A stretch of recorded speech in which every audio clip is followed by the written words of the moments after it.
जय माता दी।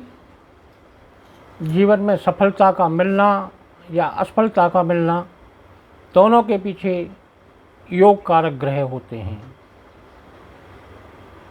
लगन के बाद अगर जन्म कुंडली में दूसरा कोई महत्वपूर्ण ग्रह होता है तो वो योग कारक ग्रह होता है। योग कारक ग्रह में एक मुख्य योग कारक होता है, एक योग कारक होता है। लगन कुंडली में जो पंचम भाव है वो मुख्य योग कारक माना जाता है। नवम भाव के स्वामी को योग कारक माना जाता है। यदि पंचम भाव का स्वामी किसी भी केंद्र भाव 1, 4, 7 और 10 का भी स्वामी है तो ये प्रबल योग कारक माना जाएगा। ये ही योग कारक राजयोग की रचना करते हैं और यही राजयोग इन्हीं ग्रहों के माध्यम से हमें सफलता और समृद्धि प्रदान करते हैं। योग कारक ग्रह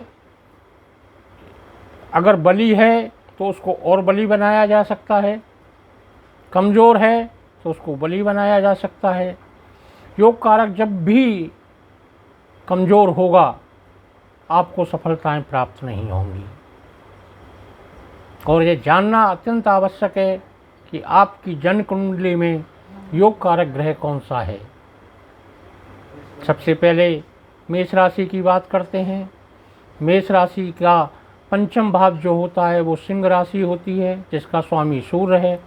तो मेष राशि वाले जातकों के लिए मुख्य योग कारक जो है वो सूर्य है और योग कारक जो ग्रह है वो धनु राशि होती है, जिसका स्वामी गुरु है। अब बात करते हैं तुला राशि की लगन की। तुला राशि के लिए मुख्य योग कारक जो ग्रह है वो बुध है और योग कारक जो ग्रह है वो शनि है। तीसरी राशि मिथुन आती है। मिथुन राशि के लिए योग कारक जो मुख्य योग कारक है वो शुक्र है और योग कारक जो ग्रह है वो शनि है। कर्क राशि के लिए मुख्य योग कारक जो ग्रह है वो मंगल है और योग कारक जो ग्रह है वो गुरु है और प्रबल मुख्य योग कारक जिसको बोल सकते हैं वो भी मंगल है। सिंह राशि के लिए मुख्य योग कारक ग्रह शनि होते हैं, योग कारक ग्रह शुक्र होते हैं। कन्या राशि के लिए मुख्य योग ग्रह शनि होते हैं और योग कारक ग्रह शुक्र होते हैं। तुला राशि के लिए मुख्य योग कारक शनि हैं और योग कारक बुध हैं। वृश्चिक राशि के लिए मुख्य योग कारक गुरु हैं और योग कारक चंद्र हैं। धनु राशि के लिए मुख्य योग कारक मंगल हैं और योग कारक सूर्य हैं। मकर राशि के लिए मुख्य योग कारक शुक्र हैं और योग कारक बुध हैं। कुंभ राशि के लिए मुख्य योग कारक बुध हैं और योग कारक शुक्र हैं। मीन राशि के लिए मुख्य योग कारक चंद्रमा हैं और योग कारक मंगल हैं। योग कारक आपके जीवन की सफलता, सुख, समृद्धि, धन, दौलत, यश, वैभव ये सभी दिलाते हैं। अगर इनमें कोई बाधा अगर आ रही है तो ये योग कारक जो ग्रह है वो बली नहीं है। अब ये बली कब नहीं होता है? जब योग कारक ग्रह अस्त हो जाए, योग कारक ग्रह नीचस्थ राशि में चला जाए, योग कारक ग्रह पाप ग्रह से पीड़ित हो जाए, या 6, 8, 12वें भाव में बैठ जाए, तो इनके फल कम हो जाते हैं या ना हो जाते हैं, ना के बराबर होते हैं। यदि योग कारक ग्रह सूर्य के साथ अस्त हो रहा है और सही मित्र राशि में बैठा हुआ है, लगन के हिसाब से भी उसका सही भाव है, तो आपको निश्चित रूप से उसका रत्न धारण करना चाहिए।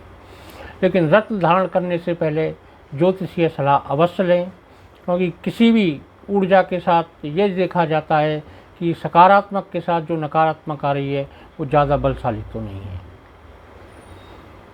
दूसरा, योग कारक ग्रह अगर नीचस्थ है तो उसमें आपको कभी भी रत्न नहीं पहनना। उसके लिए आप मंत्रों का जाप करें, आप दान करें, आप हवन करें। तीसरा, अगर योग कारक ग्रह पाप ग्रहों से बहुत ज़्यादा अगर पीड़ित है तो आप पाप ग्रहों का दान करें और हवन करें, मंत्रों का जाप करें, जिससे योग कारक बली होगा। योग कारक को आप जितना बल दे सकते हैं उतनी ही सफलता आपके पास रहेगी। इसके अलावा भी योग कारक ग्रह बनते हैं, जैसे नौकरी और जॉब के लिए अगर देखते हैं तो 6ठे भाव का स्वामी और 11वें भाव का स्वामी महादशा और अंतर्दशा में अगर एक साथ आ रहे हैं या प्रत्यंतर दशा में एक साथ आ रहे हैं तो ये आपको जॉब दिलाते हैं। अगर आपकी जॉब लगी है तो उसमें प्रमोशन दिलाते हैं। ऐसे ही बिजनेस के 7वें भाव के स्वामी और एकादश के भाव के स्वामी दशा महादशा और प्रत्यंतर दशा में एक साथ अगर आ रहे हैं तो या तो व्यवसाय को स्थापित करेंगे, अगर व्यवसाय स्थापित है तो उसका विकास करेंगे।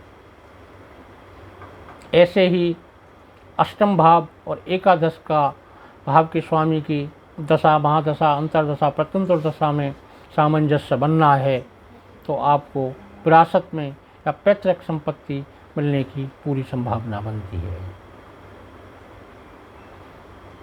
आपको अगर ये पता है कि आपका योग कारक ग्रह कौन सा है, आपको किसी से भी कुछ पूछने की ज़रूरत नहीं है। उसके वैदिक मंत्र का आप जितना संभव हो उतना जाप करें, आपको निश्चित रूप से परिणाम प्राप्त होंगे। वैदिक मंत्र अस्त में, नीचस्थ में और पाप ग्रह से पीड़ित होने में हर जगह कार्य करता है।